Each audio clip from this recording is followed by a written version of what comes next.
Hi guys, this is Stork04 here with a review of the new Marvel Spider-Man game. I have a couple reasons why I absolutely enjoy the game and a couple things that I wish they add. Let's jump right into it. I do have to say this is one of my most favorite superhero games I've ever played. I was about to say it's my most favorite Spider-Man game, but I think it even beats Batman Arkham and all of that at this point. One thing I really like is that I never needed a guide, so I never felt like I was stumped and didn't know what to do. And most of the boss fights, even if you die a couple times, they're easy enough where you can figure it out, but yet challenging enough where you have to be on your toes sometimes. And this is just some examples of jumping around the city.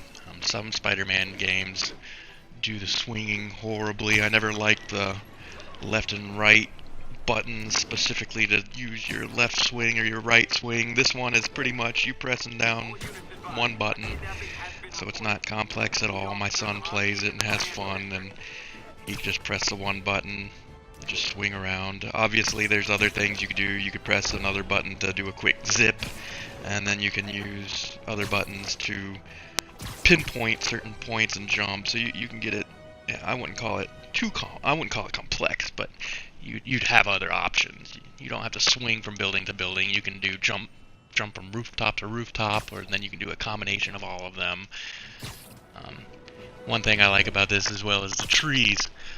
Other games, anytime I see a tree, I know I'd instantly would never be able to swing from it. But this one, you can pretty much swing however you want. You can do your classic wall run. You can slowly climb up buildings, run up buildings. You can jump off a building while you're running to spit off a web. And it just seems so intuitive. Even if you've never played before, you can just pick it up and have fun just free roaming the world. And of course, if you jump and land, you don't get hurt at all. So that's always a plus for just casually playing and having fun.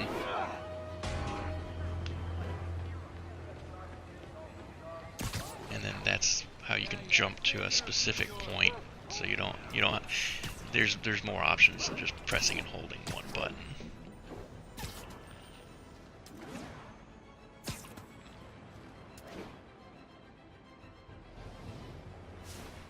We'll bring up the map and look at all the different activities you can do. Obviously, when you highlight a selection, it'll show you how many things have been completed. So there's lots of side quests, challenges, there's boss bases you can beat.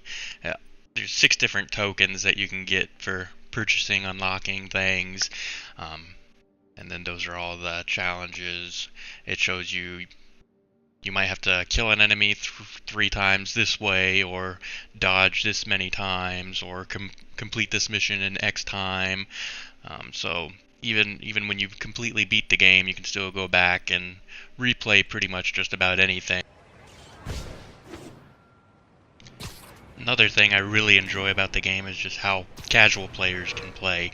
They can enjoy it without feeling like they're gonna die on every mission, but at the same time, if you're a hardcore player, they actually have more benchmarks and things you can do, challenges. We'll see a fight here. Those are all the gadgets you can bring up. There's different different customizations you can use to play. I like the web bomb. It freezes them all once you get it upgraded, but they have other things like little drones that help you fight. You can pick up environments, things in the environments, trash cans, cars, throw it at each other, and you can unlock abilities to grab people's weapons, to instantly kill them if you dodge them correctly. One thing is you have a little focus bar you can use to either heal yourself, or if it gets too full, you can just instantly KO when you press certain button combinations. So it's fun. Makes you feel like you have lots of different options. You can just casually beat them up, or you can try to get high scores.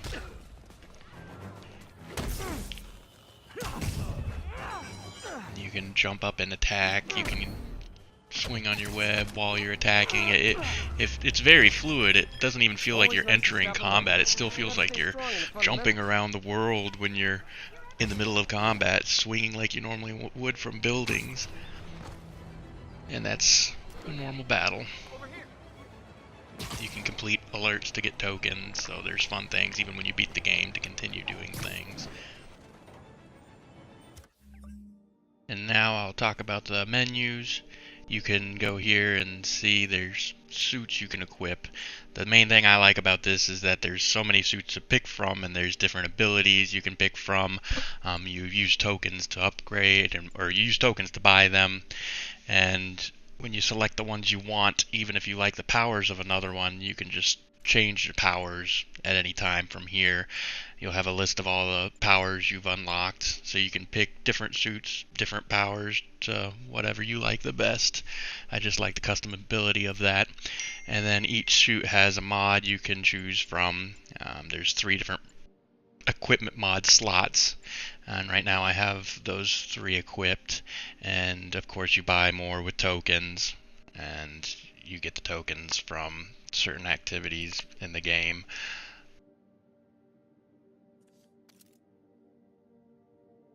And the next section is the gadget sections. It shows all the different gadgets you can equip. You saw me use the web bomb earlier, so I'll go to that to show you can use tokens and whatnot to upgrade, increase how many you have, and increase the blast radius, make them stronger. Each gadget obviously has their own different unique upgrades. The next section is the skills. Like any RPG, you can level up, get levels, and get skill points, and put skill points in there to your liking. It's fun at the beginning because you get to customize. Ultimately, though, at the end, you unlock them all, which is kind of cool. You can play however you want and get up to that max level. And then the next is the missions. Obviously, I beat the game, so there's nothing there. There's the collections. It shows the different tokens you get from all the different activities. It shows how many you have of each one.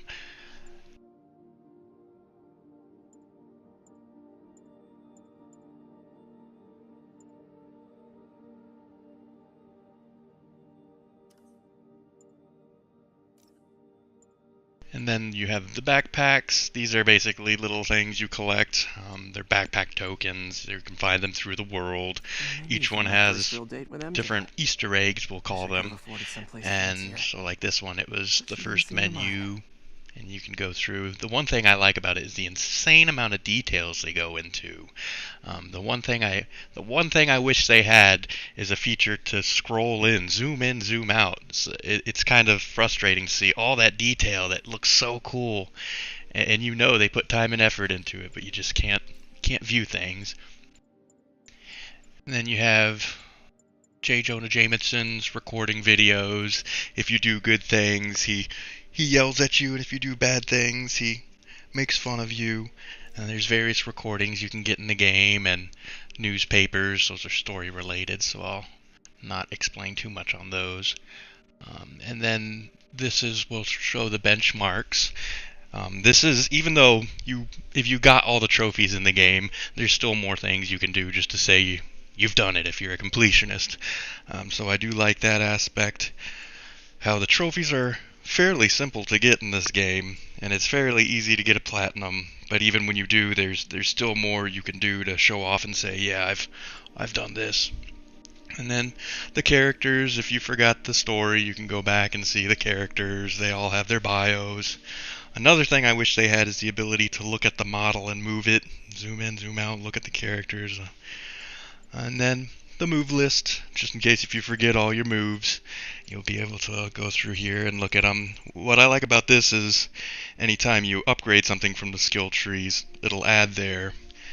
So it only shows what you have available, so you don't have to look through and see what you can do. And that's the main menu.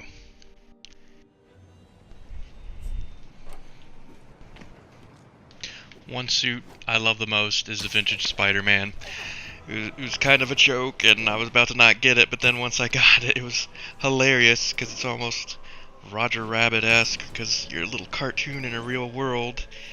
And then then once I picked it, I realized how realistic everything else looks around you, just because you're looking at such a fake thing that subliminally everything just looks more higher definition.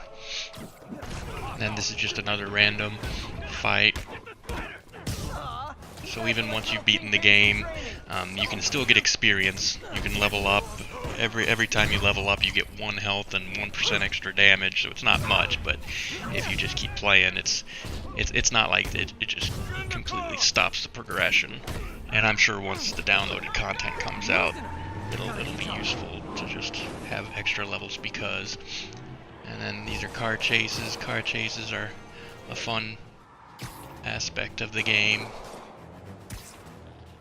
Jump on top of the car and then basically just throw the people out and stop the car, make sure it doesn't kill anybody.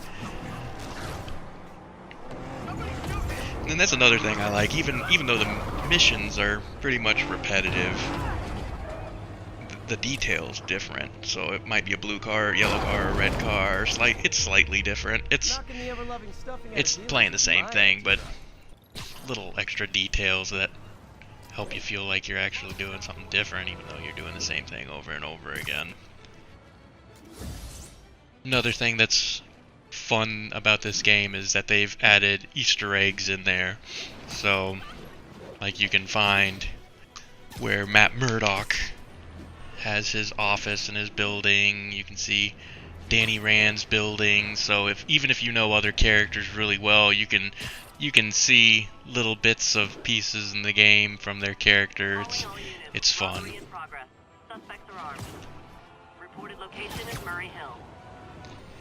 And one of the most amazing things that I liked about this game is that it never felt like you were forced to do something.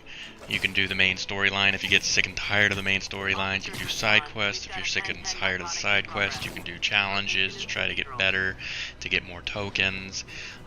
You can just do alerts. You can clear the city of crime, and there's just a bunch of collectibles. Even if you didn't feel like fighting and you just wanted to run around, you can get collectibles, a backpack collectibles.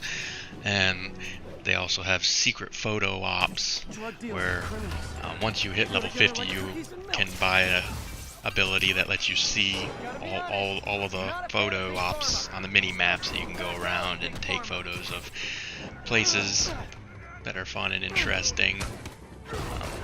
The only sad thing about that is I haven't seen a menu where you can go back and see the ones you've already taken, and once you take a photo of them, they are removed from the mini map. But other than that, it's still a fun little scavenger hunt. I believe there's 50 of them. You can go around the city and try to find them if you don't feel like fighting or doing tokens or anything like that.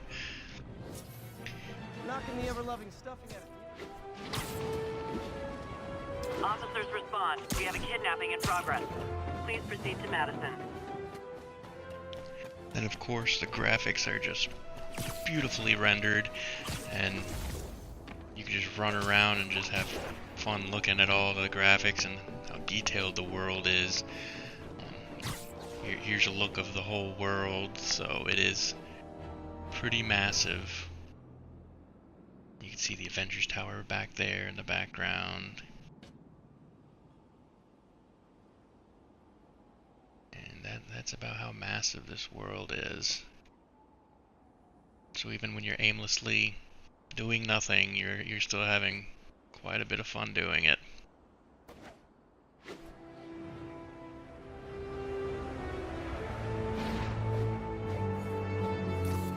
All units, report of a break-in. Any officers near Midtown North, please copy. And again, swinging in the trees was always a catastrophe in previous games, so here's the big park you can run through. Another awesome thing is you can actually jump in water without dying. In the previous games, anytime you touched water, you just instantly, so even when you're doing challenges and you're outside the border, it still lets you jump in the water on the border, so it doesn't completely ruin a mission just because you touch the water. I mean, it certainly slows you down, but you can get out of the water.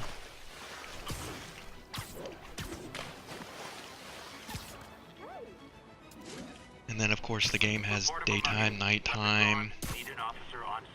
I think once you beat it, it unlocks an option where you can go in and manually change it to whatever time of day you want. But I haven't messed with that because I enjoy the normal progression. It seems fairly slow enough to not be annoyed by it. The subtle difference as you're playing. 1034, assault reported. Approach with caution. Please proceed to Spanish Harlem. And again, the fun thing is that there's so many just small little Easter eggs, details, all in the game. I came in one day and my son was playing basketball over here, so it was one thing that I like going into. It's completely pointless, but when you're bored and doing whatever, you can take some time off to kick some balls around.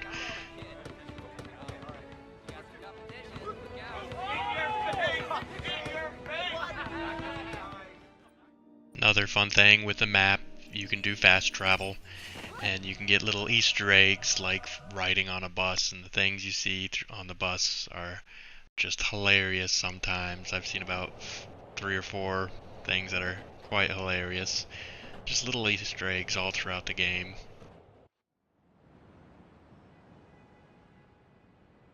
And that's about it for my review. I wanted to thank you all for watching, and I hope that those who own the game agree that it's the best game that was ever made.